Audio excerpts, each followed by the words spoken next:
Oke, teman-teman, kita lanjut ya. Kita lanjut masuk ke sektor emas nih. Ya, ada 6 saham. Kita start dulu yang pertama dari Archie, oke? Nah, Archie, ini oke banget sebenarnya pergerakan harganya. Kenapa? Karena ya kalau misalnya teman-teman kita ngeliat untuk pergerakan harganya di sini ya. Nah, di harga 1100 ya, meskipun di sini kita ngelihat ada sedikit gap, tapi ya tetap aja nih, kalau misalnya kita ngelihat dari struktur harganya dia sebenarnya bertahap naik gitu kan, sebelum ya sampai harga sekarang gitu. Nah, jadi sebenarnya melihat pergerakan si Archie yang dia sedikit turun ketika nyentuh 1250 ya ini wajar. Kenapa masa wajar? Ya karena teman-teman ngelihat nih, dia menyentuh area resisten.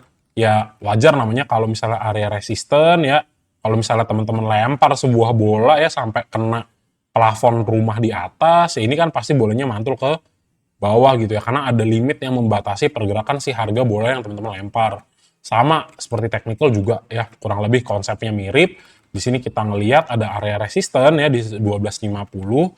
So, akan wajar ya kalau misalnya kita ngelihat ada yang namanya rejection ya, penolakan untuk harganya naik lagi ke atas. Tapi teman-teman bisa ngelihat nih untuk yang namanya pergerakan Archie, di sini stochastic slow-nya Mas, tapi masih cakep banget nih, masih habis GC ya, habis golden cross.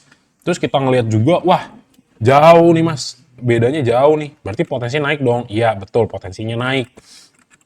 Nah jadi ya meskipun di naik ini kita juga perlu konfirmasi nih.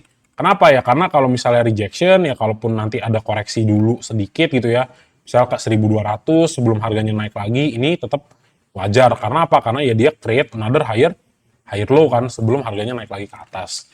Nah, kalaupun teman-teman ngelihat, wah ternyata Mas di sini akumnya gede, ya tidak ketutup kemungkinan juga kita ngelihat yang namanya pergerakan dari Archie itu besok naik lagi. Apalagi kalau bisa dia klaim di atas 1250, ini cakep banget pergerakan harganya. Kenapa? Ya karena kalau candle-nya solid, diklaim 1250, maka ya untuk naik lebih tinggi lagi ya kita bisa ngelihat nih untuk si Archie gitu kan. Nah, terus apa? Ya palingan ya meskipun dari semuanya tetap analisa tetap dua arah ya. Kalau naik teman-teman cuan, tapi ya itu tadi seandainya nanti si bro ini turun ke 1160, teman-teman harus antisipasi penurunan harganya gitu ya. Sebelum kita lihat nih probabilitas eh, yang lebih cakep lah konfirmasinya ya dari foreign flow sama dari broker transaction gitu kan. Nah, untuk Archie ya yang menarik adalah memang kalau misalnya teman-teman kita lihat dari tanggal 14 sampai tanggal 21, kita melihat bahwa ternyata itu asingnya buang. Tapi ketika masuk di periode 24 sampai 28, meskipun ada buangan di tanggal 27, tapi overall kita ngelihat yang namanya pergerakan harga asingnya masih inflow gitu ya, masih masuk ke Archie. Nah, tinggal kita konfirmasi lagi, sekali lagi pakai banarmologi ya untuk Archie. Dari tanggal 24, bagusnya dan menariknya adalah ketua kita top 3-nya serok ya. Ada aku, Kajet, sama YU ya. Jadi ini ketua-ketua kita eh, yang kita ikuti gitu kan. Ini mantep banget ya, tiga-tiganya ada di top. Ada BK ya di sini ya, masih unyu-unyunya di sini tipis-tipis masuknya. Paling gede si aku, bagus banget, cakep. Terus apa yang buang? Oh, ada NI, XL buang, XC buang. Jadi ya kalau teman-teman dari situ kita ngeliat, oh asingnya ternyata masih akum. Oh ternyata ketua kita si aku yang beli, oh mantep. Oh technical, stochastic slow-nya masih cakep. Jadi ya sebenarnya dengan melihat seperti ini ya kita bisa lihat bahwa ya potensi pergerakan Archie naik besok masih ada nggak? Ya ini masih ada gitu ya. Jadi ini bagus banget nih, apalagi teman-teman lihat besok ya, wih harganya naik 1250, ini cakep gitu ya. Jadi bullish scenario-nya kita masih dapat. Nah tapi kalaupun misalnya dia turun sedikit nih, untuk testing ke bawah nih, mungkin ke 1215, 1210, ini juga tetap masih dalam kategori koreksi yang sehat gitu ya, sebelum dia naik lagi. Kurang lebih gitu teman-teman ya. Jadi Archie ini masih jos gandos ya. Kalau misalnya teman-teman punya di bawah ya, belinya dari 1100-an, ini masih mantap. Archie cocok screening. Ya, bagus ini. Top ya, mantap. Oke, nah coba kita cek dulu ya pergerakan harga emas ya. Jadi lupa ya, jadi XAU-USD ya. Karena apa? Karena ya biasa ya. Kalau misalnya harga telur naik ya pedagang telur harusnya cuannya makin tambah gitu kan, karena harganya naik. Sama juga sebenarnya dengan si saham-saham tambang emas. Kalau harga emasnya atau harga komoditasnya itu naik, ya maka mereka sebenarnya cuannya atau margin keuntungan atau kita sebutnya NPM-nya ya, potensinya akan lebih tinggi. Kenapa? Karena dari revenue-nya itu naik, tapi sebenarnya dari sisi operasionalnya tetap segitu aja kan. Jadi marginnya lebih gede nih. Jadi ya untuk di akhir Q4 di full year ya FY 2025 ya kita akan ngelihat adanya kenaikan lah yang cukup jauh gitu ya dari perbandingannya full year 2024 sampai 2025 untuk saham-saham yang berhubungan dengan emas. Jadi kurang lebih gitu ya teman-teman ya, top down analisisnya ya. Karena apa? Naik lagi nih, udah mau akhir tahun nih cuy. Masih naik nih harga emas dan testing juga di 4.200 kan.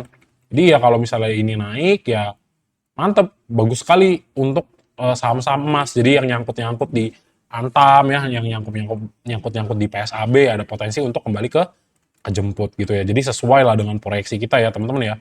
Dan ini juga untuk pergerakan harga emas ya. Ini cup and handle formation ya. Jadi sebenarnya potensi untuk naiknya cukup tinggi di sini ya. Ya probably kalaupun nggak ke 4.300 ya at least kalau misalnya nggak pun ke 4.500 sorry ya yang di sini ya. Mana tuh tadi? Nih, kalaupun nggak di sini nih, kan bisa lihat nih. Nah nih ya, kalaupun nggak sampai 4.500 ya at least ke sentuh 4.300 juga ini masih berpotensi untuk harga emasnya. Jadi ya sangat-sangat bullish ya. Sorry kelewat, harusnya bahas emas dulu. Tapi overall ini tetap good news buat teman-teman yang pegang saham emas gitu ya.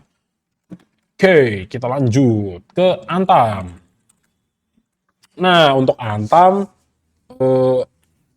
nggak tahu nih. Antam Jumat nyungsep lagi, ya betul. Wah, itu ada yang bilang ya, gas all in di PSAB. Wah, kayak tahu ya. Mantap ya, kayak tahu nih. Tahu berarti fundamentalnya ya. Kalau berani ngomong PSAB begitu ya. Nggak tahu ya beneran tahu apa enggak. Oke, balik lagi ke si Antam ya. Nah, Antam gini ya teman-teman ya. Ini sebenarnya waktu itu juga Mas Emon agak-agak mention ya. Kenapa? Karena Mas Emon sebenarnya sedikit ragu. Kenapa? Karena kalau misalnya kita buang semua nih gambarnya, ya ini kita ngelihat. Jadi kayak waktu itu ya Mas Emon jelasin yang namanya pergerakan harga tuh pasti bentukannya begini nih. Kalau dia normal ya, kalau yang nggak normal ya biasa habis dibawa naik dia langsung dibawa turun jauh gitu kan. Nah, jadi yang namanya pergerakan harga itu ya kita tahu ya yang namanya penurunan itu ada yang namanya lower low sama yang namanya lower high. Nah, ya begini terus nih sampai ke bawah gitu kan. Sampai ada di mana momen untuk pergerakan harga itu mulai kayak nggak kemana-mana sebelum dia naik lagi. Gitu. Nah, untuk si Antam ini di sini sebenarnya Mas Amon agak ragu ya, kenapa? Ya karena ini kayaknya masih mau lanjut penurunan ke bawah gitu ya, yang dibuktikan sebenarnya dari ada rejection di 3050 gitu kan.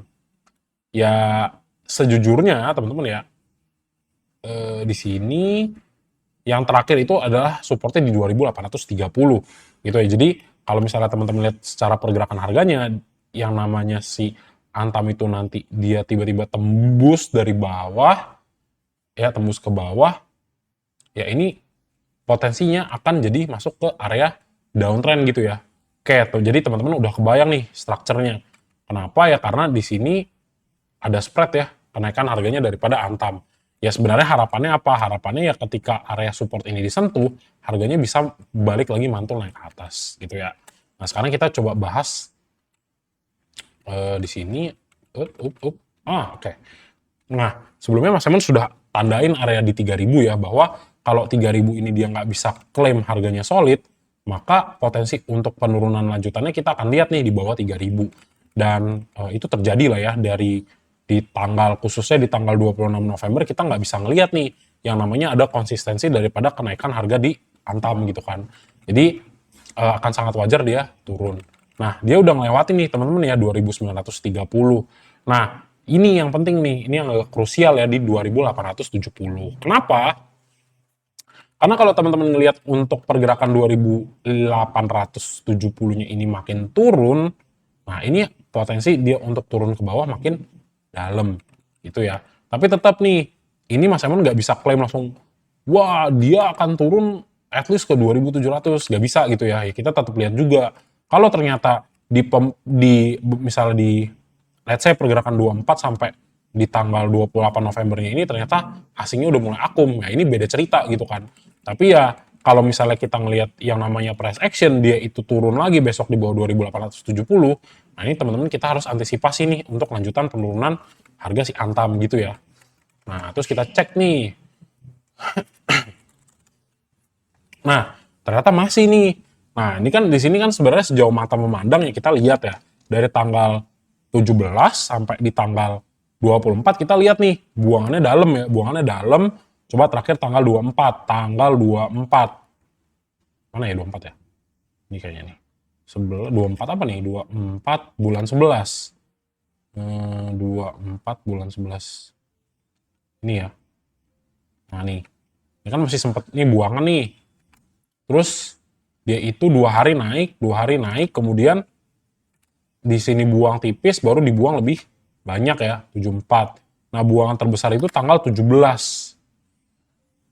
Nah, teman-teman lihat nih, waktu itu tanggal 17 di sini ya, yang candle ini, itu harganya nggak dibawa kemana-mana ya. Di sini itu dia naiknya 0,06%, tapi teman-teman lihat, asingnya tuh buang gede banget ya. Gitu. Jadi ini yang harus sebenarnya diwaspadai nih. Gitu ya, kalau misalnya teman-teman bisa ngelihat asingnya besok mulai masuk dan harganya mulai stabil gitu ya, wah ini bagus banget nih. Ya memang ada potensi untuk yang namanya Antam untuk naik lagi. Tapi ya di sisi lain, ya ini dengan struktur seperti ini, ya di sini sebenarnya lebih besar kita ngelihat penurunan harga Antam akan terjadi gitu ya. Tapi teman-teman jangan takut. Kalau misalnya teman-teman tahu ini sama sektornya masih bagus, ya ditunggu aja. Kira-kira si bro ini masih mau turun sampai mana ya? Disitulah teman-teman siap untuk entry gitu ya. Kalau misalnya biar bisa mantaunya gampang, silahkan titip sendal gitu kan. Jadi teman-teman tahu, oh sendal saya di area 2.900 ternyata udah di bawah nih 2.700. Tinggal kalau udah yakin masuk lebih besar alokasi dananya gitu ya. Nah itu tadi dari foreign flow. Sekarang kita coba dulu lihat dari bandarmologi untuk si Antam. Nah, dari tanggal 24 sampai 28, nah yang menarik di sini apa? Kita lihat ada si Aku ya. Ya PD semi-semi lah ya teman-teman ya. Ada Aku sama ada RF ya masuk. Coba kita persempit dari tanggal 28. Nah, di tanggal 28 lebih sebenarnya ya lebih banyak retail ya. XL, YP, XC, XQ, buang barangnya langsung Aku, LG, BK, HP. Ya, sekarang tinggal kita lihat per November 3. Nah, barang sebenarnya ya udah lebih banyak nih. Udah lebih banyak retail ya. Jadi kalau dibawa ke sebulan udah lebih banyak retail, kalau dibawa dari tanggal 17 ya masih banyak kan PD ya, kayak bandarnya PD gitu ya. SQ sama KZ sama Aku masih ada barang tapi relatif kurang ya. Kalau dari tanggal 24 di sini kelihatan sih Aku masih ada barang ya dan lumayan gede. Baru pas di tanggal 28 teman-teman lihat nih 2728 coba ya. XL, XU, DR, YP, XC udah berturut-turut gitu ya.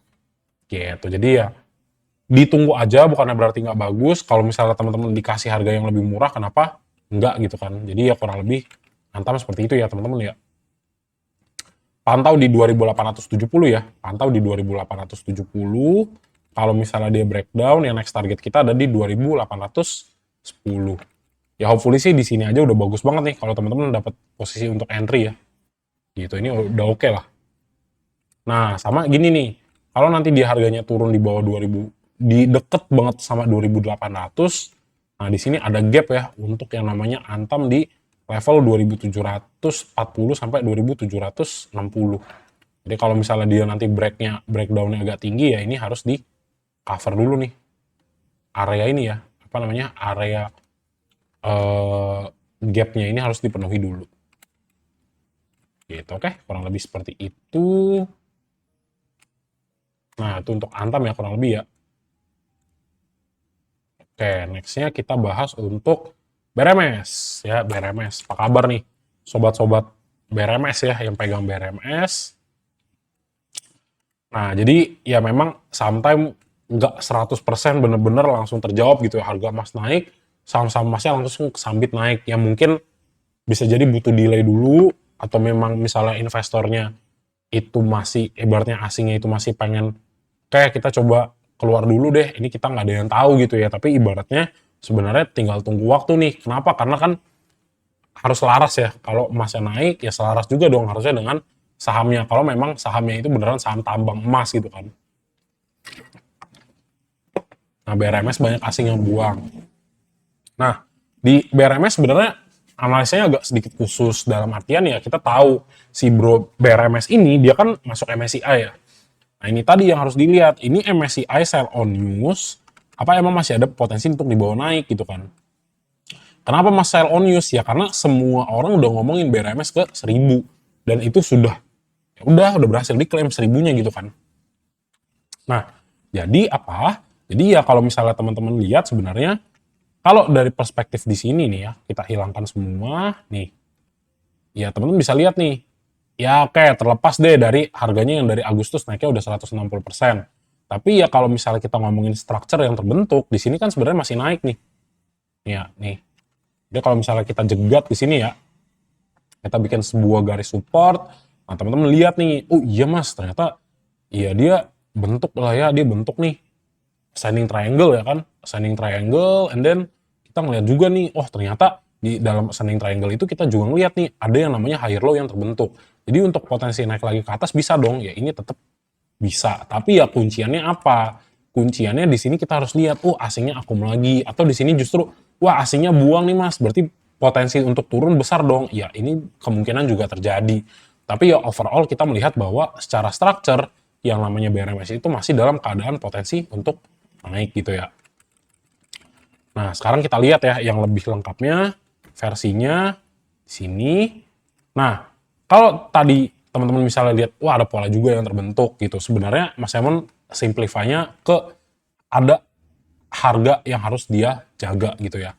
Jadi kalau menurut Mas Simon ya, selama si bro ini tidak keluar dari 975, ya potensi untuk naiknya tetap relatif tinggi gitu ya. Tapi kalau misalnya pun wah harganya ini melemah mas, ya teman-teman nggak jadi masalah juga sebenarnya untuk dia turun sampai 935. Tapi catatannya nanti kalau misalnya si bro ini turun di 935, ya dia harus mantul lagi. Kenapa? Karena kalau nggak mantul lagi ya di sini akan valid nih, wah ternyata BRMS jatuhnya koreksi. Gitu ya. Jadi skenario-nya gitu ya, kita coba analisa kalau naik gimana, terus kalau turun antisipasinya gimana gitu ya teman-teman ya. Nah, jadi tinggal kita lihat nih, biar lebih clear. Oke, dari foreign-nya gimana ya mas ya, gitu kan. Nah, dari foreign-nya sebenarnya ada yang cukup menggelitik di sini gitu ya. Oke, menggelitik bahasanya, gitu banget ya. Nah, jadi ya sejauh mata memandang ya teman-teman ya. Sebenarnya kalau di tanggal 24 ini kita keluarkan ya, kita anggap gak ada, ya sebenarnya ya masih netnya masih outflow ya. Kenapa ya? Karena di sini kita ngelihat lah beberapa kunciannya itu sebenarnya relatif lebih banyak buangan. Tapi yang harus teman-teman cermati adalah di sini ya. Ketika di tanggal 24 MSCI-nya itu aktif, tanggalnya efektif, masuknya 1,1 T, 1,2 T lah. Nah, ini kan di sini jumlahnya nih kelihatan. Mungkin tak geser dikit. Nah, cakep. Ntar bandar mulut keganggu nggak? Geser dikit. Oke. Oke, cakep. Nah, jadi ya di sini sorry. Ya di sini kita lihat nih. Oke, inflow-nya di tanggal 24 1,2 T. Terus apa? Oh, 140 M buang, inflow buang lagi. Nah, jadi ya sejauh mata memandang, ya teman-teman ngelihat di sini masih sebenarnya inflow gitu kan. Ya tinggal dilihat di sini. Ya ini si kajet harus nggak boleh keluar. Kalau kajetnya keluar, nah teman-teman harus waspada. Gitu. Kenapa ya? Karena ini perbandingan masuk dan keluarnya ya 10 kali lipat gitu kan, gampangnya kan. Iya dia masuknya 1,1 T, tapi buangannya 140 M. Ya jomplang sekali gitu teman-teman ya. Di sini kita lihat inflow-nya di sini besar. Memang jadi ya mungkin menurut Mas Simon ya harapannya akan dibawa koreksi dulu. Kenapa ya? Karena ya yang beli 1,1 T ini ya mana mau rugi gitu kan. Prinsipnya gitulah ya. Ya kalau dia emang buat main-main doang ya kagak tahu ya. Tapi kan kita ngelihatnya prinsipnya begitu. Nah, kalau misalnya kita cek dari tanggal 28 dan 28, ya ini yang beli YU, CP, ZP, XL, YP. Nah, ini kan lebih banyak retail ya. Dua inilah. Ada Kang Guyur di sini, ya ini si asing ya. Sama RX nih yang masih kembali akum. Yang dagang siapa? Aku, CC, BK.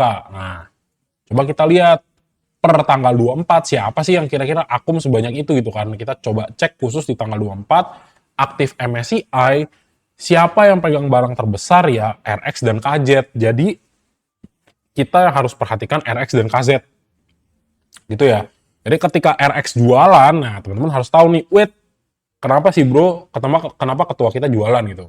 Nah itu harus diperhatikan. Tapi ya selama dia ini masih inflow-nya tetap, ya udah teman-teman sebenarnya masih bisa ngehold si BRMS gitu ya. Karena ya per tanggal 24 ketika MSCI-nya itu aktif di sini ya kita lihat broksumnya yang masuk ya ketua-ketua semua gitu kan. RX, KJ, ZP, Aku, BK, BB gitu kan. Nah yang buang barang siapa? Yang buang barang CC dan TP. Sama si SQ ya. Ini CC dan TP ya potensi ya LP-nya di situ gitu kan. Atau kita bilangnya ya barangnya mereka di situ gitu kan. Tukerannya lah gitu kan. Gitu ya. Jadi overall masih bagus. Nah, ya udah tinggal dilihat nih. Mungkin untuk pergerakan biar fair ya di tanggal 28 atau 27 deh. Atau 25 deh ya. Pasca MSCI. Upsi. 8. 25 sampai 28. Nah, di sini ZP masih masuk, YU masih masuk, ada Kang Guyur tapi XL YP-nya udah mulai grecokin gitu ya. Udah mulai masuk. Sini juga agak gede. Jadi sebenarnya kalau misalnya nih mereka emang mau bawa turun dulu ya teman-teman udah tahu oke, worst case-nya untuk yang pertama ya sejauh mata memandang ya ke 935 ini nggak akan jadi masalah. Kenapa ya? Karena teman-teman tinggal lihat nih pembelian mereka tanggal 24 range harganya berapa gitu kan ya. Kalau di situ teman-teman tahu karena ini bener-bener jomplang dan enak dan gampang dianalisa ya udah tahu nih oke, average-nya 1024 1025 ya 1020-an lah, 1025 lah. Kita ambil angka gampang ya 1020 nih. Nah, sekarang harga di mana? Harga di 975. Ya udah tinggal tarik coba. Oke, 975. Nah, jadi si ketua-ketua kita ini yang total nilai akumulasinya 1,2 T ini sekarang lagi floating loss 4%. Ya teman-teman lebih pilih mana? Nyangkut bersama mereka atau nyangkut bersama Pampedak? Silahkan. Itu ya kalau Mas Emon sih lebih ngelihatnya pada asingnya gitu. Kalau misalnya asingnya di sini nyangkut dengan jelas kayak gitu tadi ya dan angkanya benar-benar solid kayak tadi, ya udah ini tinggal tunggu aja mau dibawa ke berapa. Tapi kalau misalnya belum punya barang ya silahkan titip sendal dulu. Seandainya dibawa makin turun, teman-teman sudah punya udah persiapkan lah portofolionya atau alokasi modalnya untuk kembali chip in masuk ke BRMS gitu ya. Ya itu sih kalau yang Mas Emon lihat seperti itu ya gitu. Jadi jangan khawatir kalau turun, kenapa? Karena ada ketua bersama kita gitu ya, 1,2 T. Simple kan? Ada yang dipegang. Gitu ya teman-teman ya. Wah panjang deh BRMS ya. Gitu, oke? Nah tapi ya tetap selamat buat teman-teman yang pegang di bawah 900 ya. Good job. Mantap. Full senyum ya teman-teman berarti ya tahun baru ya. Gitu, oke? Nextnya PSAB ya. Gitu. Jadi ya Mas Emon selalu lah mencoba mencari yang paling retail friendly gitu ya. Ya meskipun mungkin nanti naiknya, Mas kecil banget naiknya, ya udah yang penting kalaupun misalnya teman-temannya nyangkut gitu kan, tapi at least sahamnya bagus gitu. Jadi ya karena Mas Emon juga tahu lah retail-retail kan agak denial juga. Enggak Mas, saya yakin dia masih bisa gitu. Ternyata nggak bisa, nggak mau dilepas kan. Ya nggak apa-apa lah, sama-sama belajar ya. Nah, oke, nextnya PSAB ya. Nah untuk PSAB apa yang bisa di sini dilihat. Nah, sebenarnya dari dulu-dulu kita ngelihat ya yang PSAB itu dia selalu mantul ketika harganya dibawa ke area ya 545 sampai 560. Dan di sini kita ngelihat ada fase di mana yang namanya terjadi rejection yang namanya support kuat di 550 itu ketembus ke bawah gitu kan. Nah, sebenarnya kita ngelihat support yang harus dia respon untuk naik lagi itu udah dari 520, tapi ya ternyata nggak kesampaian ya. Sampai 525 aja dia udah mantul. Ini bagus gitu ya. Nah, jadi ya kalau misalnya teman-teman lihat untuk yang pergerakan di PSAB ini cakep banget nih ya. Kalau misalnya memang dia itu bisa break lagi di atas 545. Tandanya memang di 520 aja, di 525 aja ini udah jadi support yang kuat. Gitu. Jadi kalau misalnya dilihat di sini nih, ya kan ini kan harus itulah ya, ditahan ya kan. Nah, ini cakep nih kalau memang bener-bener bottoming yang di situ, ini bakal beneran cakep untuk si PSAB. Jadi ya karena teman-teman juga lihat untuk momentum yang terbentuk daripada si stochastic slow ya, untuk udah di GC di tanggal 25 ya. Sudah GC tanggal 25 dan di sini masih ada potensi untuk kenaikan harga ya PSAB kalau kita ngomonginnya based on momentum. Nanti kita tinggal konfirmasi pakai foreign flow ya teman-teman ya. Nah, jadi ini cakep banget ya pergerakan harganya di sini.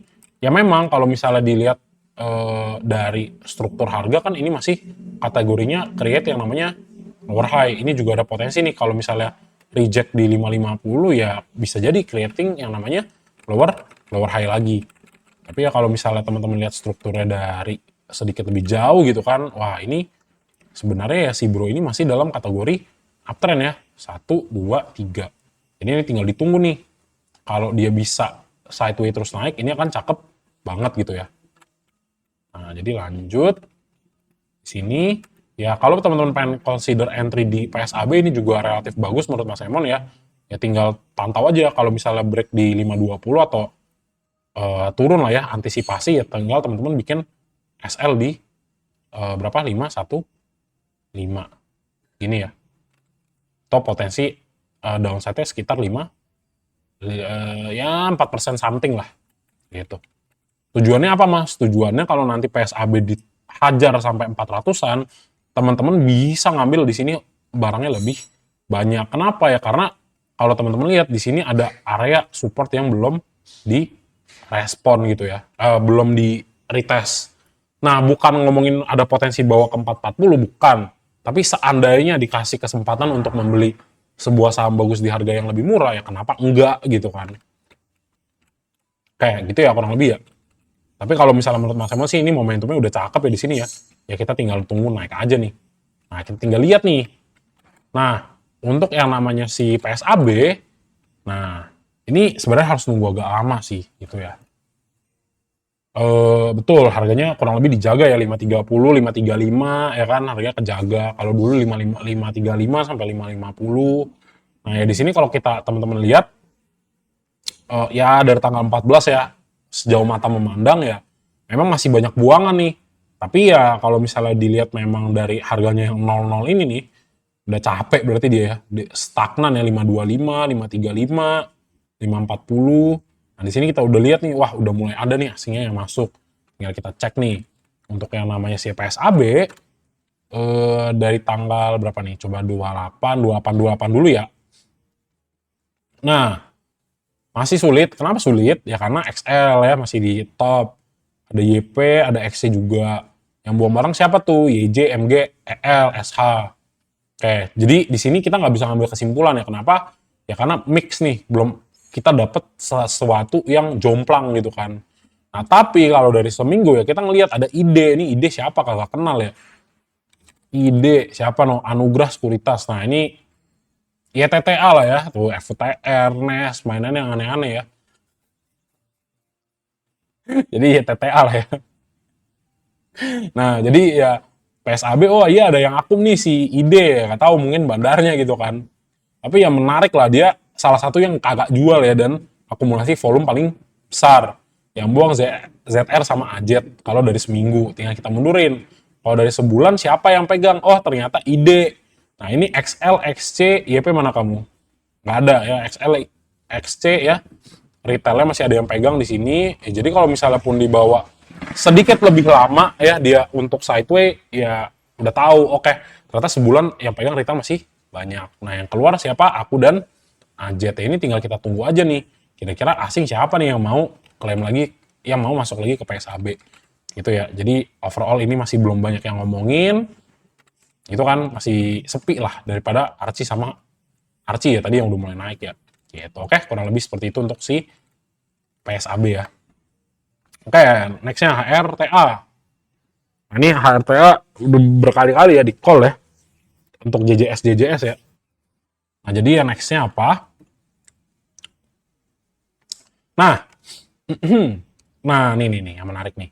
Teman-teman lihat deh, kalau misalnya kita bikin jadi line chart, nah di sini di ini deh. Nah, di sini ini kan teman-teman lihat nih, harga nyentuh 1520, tapi dia sulit banget nih untuk naik kan. Dia ke reject lah ibaratnya. Set di sini malah mantul ke bawah gitu kan. Nah, kita coba balikin lagi ke candles. Di sini teman-teman lihat nih, harga sentuh 1520, tapi dia sulit untuk nembus 1520. Jadi kecenderungan sentuh plafonnya dia turun gitu ya. Jadi cenderung banyak rejection di harga 1520.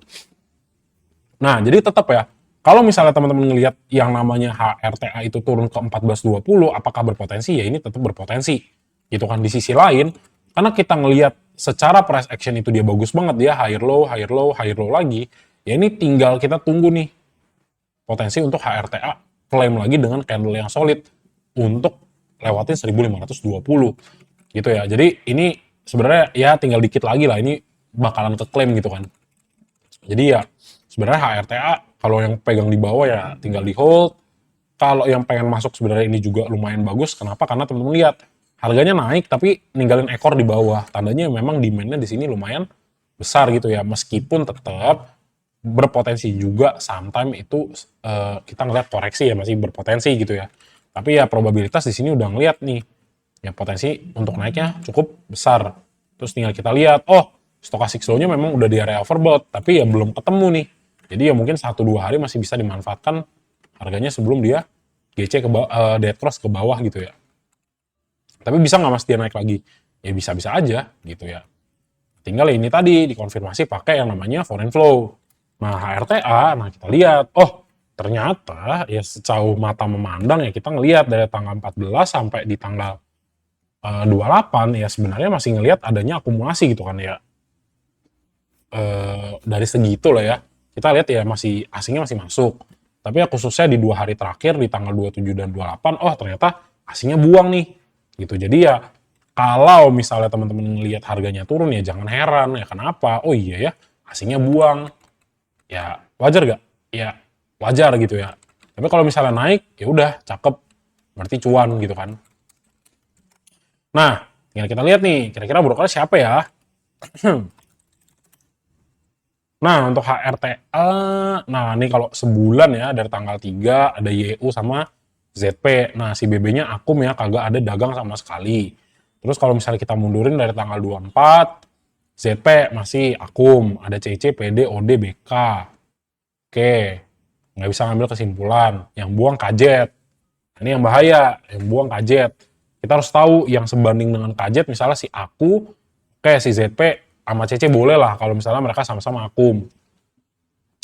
Nah, tapi yang menarik ya di sini ya, XL, YP sama XC-nya udah mulai buang. Jadi ya akan bagus nih untuk kita ngelihat besar lah probability-nya untuk naik. Kenapa ya? Karena salah satu tolak ukurnya ya kalau misalnya retail buang kan ini kan apa namanya? Ya barangnya nggak kering sih ya.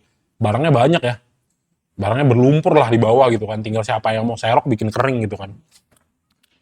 Di sini tanggal 28 ya. Nah, tanggal 28 tinggal kita cek ya ini sepi ya SQ, CC, BQ, XL yang buang barang, aku sama XCBK ini nggak bisa ngambil kesimpulan. Tapi ya kalau seminggu mungkin agak jelas nih. Oh iya ya tah. ZP sama CC masuk meskipun kajet sama aku buang tapi ada XL, YP sama XC yang juga buang meskipun ya di sini kecil lah XC-nya gitu ya.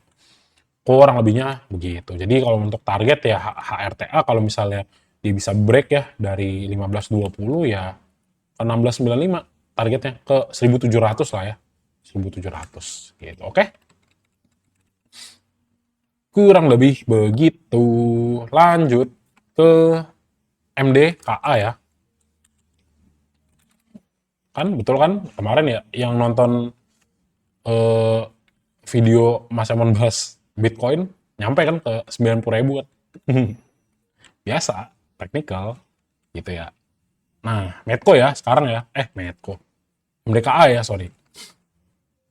Ini bentar, ini wait. Nah, ini MDKA ya. Nah, MDKA juga ya ini agak sulit nih kalau begini ya posisinya ya. Kenapa? Karena dia udah cakep ya di bawah naik ya tiba-tiba koreksi gitu kan. Nah, ini jangan sampai dia turun lebih dari 12.20 ya. Kenapa? Karena trennya jadi beda nih nanti. Nah, di sini ya teman-teman ngeliat. Nah, biasa ya. Oh, ternyata nih 2370. Ngapain 2370 dia reject nih di bawah ya. Reject. Nah, apakah ada potensi? Ya ini ada potensi untuk turun lagi ke bawah. Kenapa ya? Karena teman-teman lihat penurunan yang terjadi pada si MDK kemarin itu penurunannya solid, kagak ada sama sekali candle demand di bawah ya. Ini di sini shadow candle kagak ada ya, yang ngasih indikasi bahwa wah demandnya masih banyak nih di bawah nih. Itu kan bersedia mereka untuk mengangkat kembali harganya ke atas. Jadi kalau misalnya teman-teman lihat untuk potensi turun ke bawah, ini harus diantisipasi kalau misalnya dia ke 2240 atau dia lebih jebol lagi di bawah 2240 atau ke 2200 gitu ya. Ya meskipun teman-teman ngelihat, Mas, tapi kan stochastic slow-nya bener-bener masih cakep banget nih. Masih arahnya naik. Iya meskipun kayak gitu kan. Ya makanya kan ya kurang lebih lah ya percentage daripada si tingkat kebenaran lah atau tingkat efektivitasnya dari indikator kan sebenarnya ya 60 sampai 80% lah ya. Ya masih ada miss-nya juga gitu kan. Jadi ya ini ya harus hati-hati ya antisipasi penurunan harganya.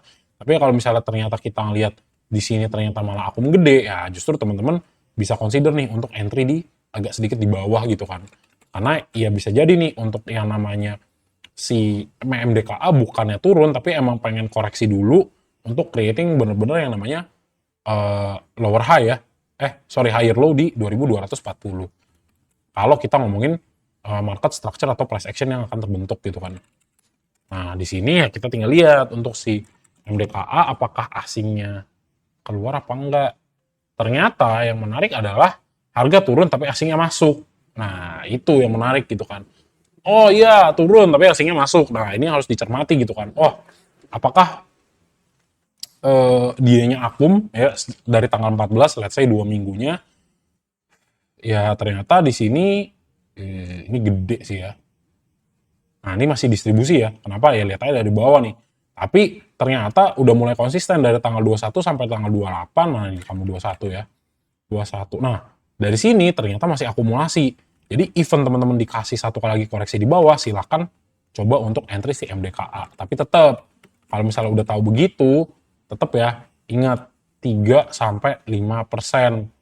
Kalau nggak yakin di antara ini silahkan dibuang dulu. Bukan sahamnya jelek, tapi kalau misalnya teman-teman bisa dikasih harga saham lebih murah, kenapa nggak beli di harga yang lebih diskon gitu ya. Oke, kurang lebih seperti itu karena cakep banget nih. Wah turun mas, nyungsep MDKA-nya gitu kan. Tapi asingnya akum, bagus gitu jadinya. Nah tinggal kita lihat nih, siapa yang beli ya, kurang lebihnya ya. Oh tanggal 28 kita lihat, wah ada PD, ada AI, ada kajet. Kajetnya belinya tipis banget. Nah ini yang belum bisa kita ambil kesimpulan. Kenapa? Karena gedenya AI dan PD. Harapan kita ya ketua-ketua gede kita yang beli yang lebih banyak ya. Nah supaya fair kita coba lihat nih dari tanggal 21 yang waktu bottoming di 1200-an. Kita coba lihat siapa yang beli ya dari tanggal 21 ya. 21 dari Jumat berarti kan. Oh ternyata PD sama SS yang ngumpulin barang. Kemudian ada DR baru si aku. Jadi ya top 3-nya ini nih yang harus kita lihat. Yang buang barang siapa? Kalau per 2 minggu kemarin, ada Kang Buyur LG, ada ZP, ada YU, ada XL, ada XL gede nggak begitu gede ya. YP juga nggak begitu gede. Ya jadi mix lah sebenarnya teman-teman ya. Masih mix tapi ya yang bener-bener kita pegang adalah ternyata si bro ini masih akumulasi gitu ya. Oke, next lagi ya itu untuk si MDKA. Jadi ya tetap lah ya ada potensi kalau misal ke 2240 ya kan masih ada potensi untuk ditarik ke bawah tapi tetap ya dipantau. Kalau misalnya seandainya besok masih turun dan di sini masih kita ngelihat akumulasi ya tetap ada potensi untuk dia naik kembali gitu ya. Kenapa? Karena katalisnya kita lebih ngelihat untuk siapa? Untuk industrinya ya. Si harga XAU ya, harga emas yang masih naik gitu ya teman-teman ya. Oke.